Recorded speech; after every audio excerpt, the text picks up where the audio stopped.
I want to show you step-by-step method of how you can buy land in England. And I'm specific about England because in the United Kingdom or other countries in the United Kingdom are quite unique and different.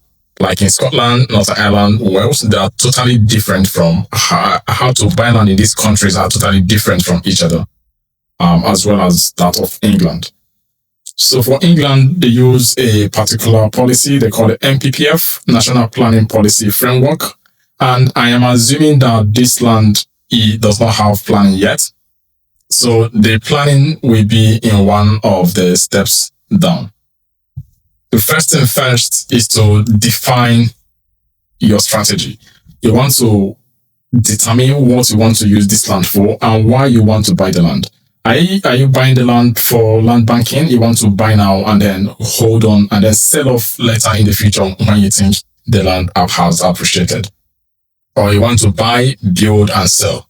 Or maybe you want to buy for personal use. You want to build your own personal dwellings. You want to build some kind of structure, maybe a warehouse or some kind of other personal structure.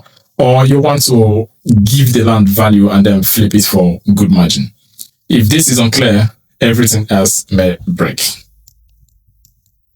The second step will be to source the land and identify owner. So when I say identify owner, I don't mean contacting the owner yet.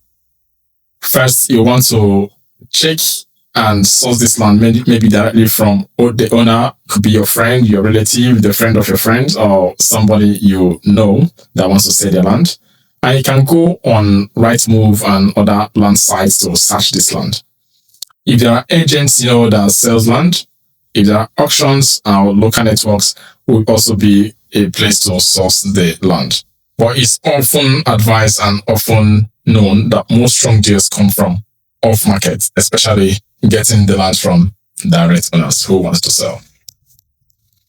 The third step will be to do a quick feasibility check.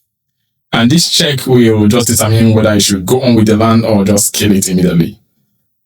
One of the things you want to be checking is to see if the land has physical and legal access. If it does not, you walk away.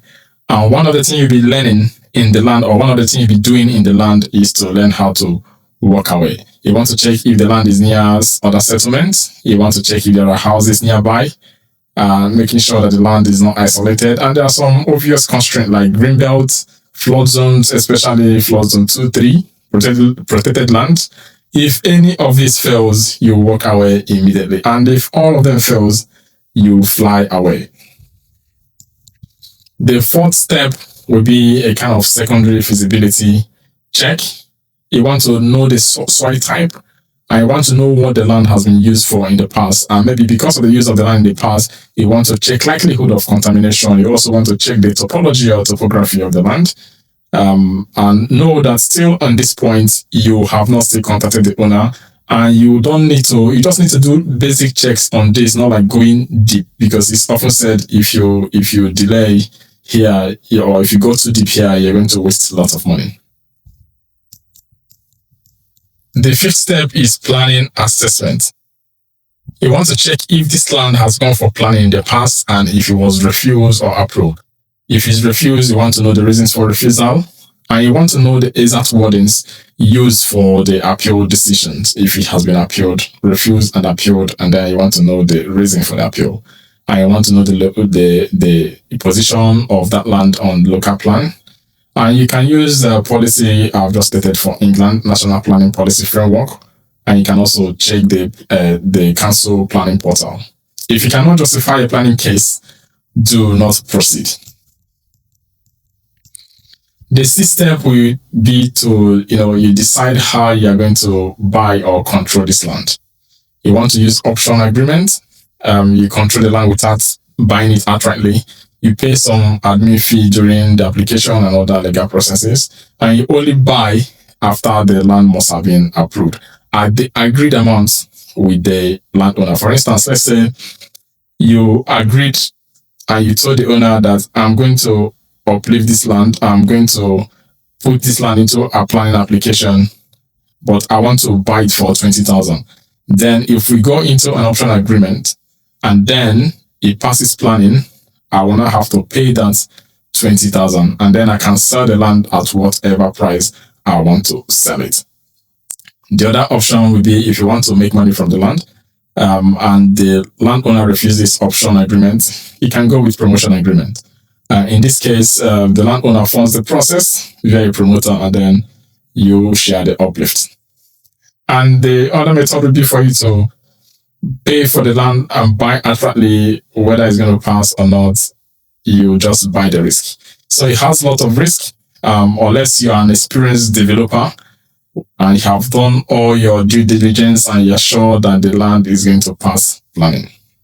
This decision must come before negotiation, not after negotiation. So with this decision, you go into negotiation, because this is what you have to decide on your own first, what option will suit you best. Then you now go into negotiation. You start telling the landowner that you want option agreements, and you convince them. And when you're negotiating with them, you also want to make sure that you put the needs of the landowner first, put their interest first, because you are going to come in a way that you are going to help them solve a problem. Because when somebody's selling a land, they are selling it for a reason, and most of the time, people are attached to their lands. It could be inheritance or land they bought for 20 years ago, and they don't just want, they are solely attached to it. So before they will sell it, they really need to solve a problem. So you have to bring them in first and attend to their needs. And also you have to negotiate without emotion, because in the market, it says only greed and fear are the real emotions. You have to kill them.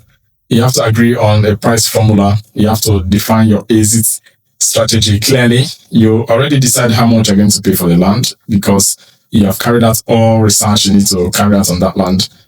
So if you're supposed to buy the land for 50,000 and you're sure that it shouldn't exceed 50,000, even during negotiation, some principled people with 51,000, they will still walk away. So now, if the negotiation goes through, you must use a solicitor to write up your option agreement, because it's going to be legally binding, promotion agreement or conditional purchase. It could be a kind of agreement where you have with the landowner that you're going to pay for this land only if it passes application. It could be a good case, and it will be a kind of agreement you have to decide depending on your situation and what you think works best for you. And the next step will be the actual application. You apply for the planning permission. You prepare your drawings, reports, and designs. In this case, design is not decoration, it's actual drawing what you're going to do with the land.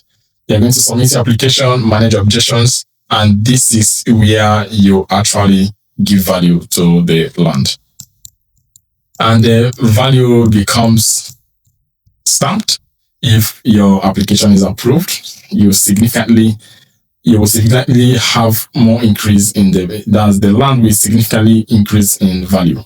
And if it fails, or if your application is refused, you reassess and appeal, know why it was refused, and check if you can appeal. In sometimes councils can refuse for political reasons, emotions, or not able to defend from the NPPF. And then if it's in a case where you need to invoke the paragraph 11 in the NPPF, that's the presumption for sustainable development. Paragraph 11 applies in cases where councils are not meeting up with their housing delivery tests, or they're failing on their housing delivery tests, or some other fails that could invoke or that could make paragraph 11 possible. Then you execute your exit. Depending on the strategy, you want to buy and build, you want to sell to a developer, or you want to do planning uplift and make more money. Then the 12 steps will, then you have to exercise your option. You pay for the land, you complete transaction. In this whole process, if you slow down too early, you miss deals. And if you go too deep too early, you waste money. And if you skip planning analysis, you lose money. If you follow the structure I've just shared, it will keep you fast, selective, and profitable. Then in summary of the steps, I've summarized them into 8. You define your strategy first, you source for the land, identify the owner, not contacting the owner yet. You do your quick feasibility check, you do your secondary check, then you plan your assessment, decide control strategy. Maybe you remember when we talked about option agreement, promotion agreement, or outright buying. And then you negotiate, and during negotiation, you have to put the needs of the landowner first, and then secure agreement, apply for planning permission, and hopefully your application succeeds. And then you create a huge value for the land. Yeah, these are the steps. If you think there are other things or other steps I missed or other things you want me to explain more, put it in the comment section, and it will be nice if you like and subscribe. Thank you.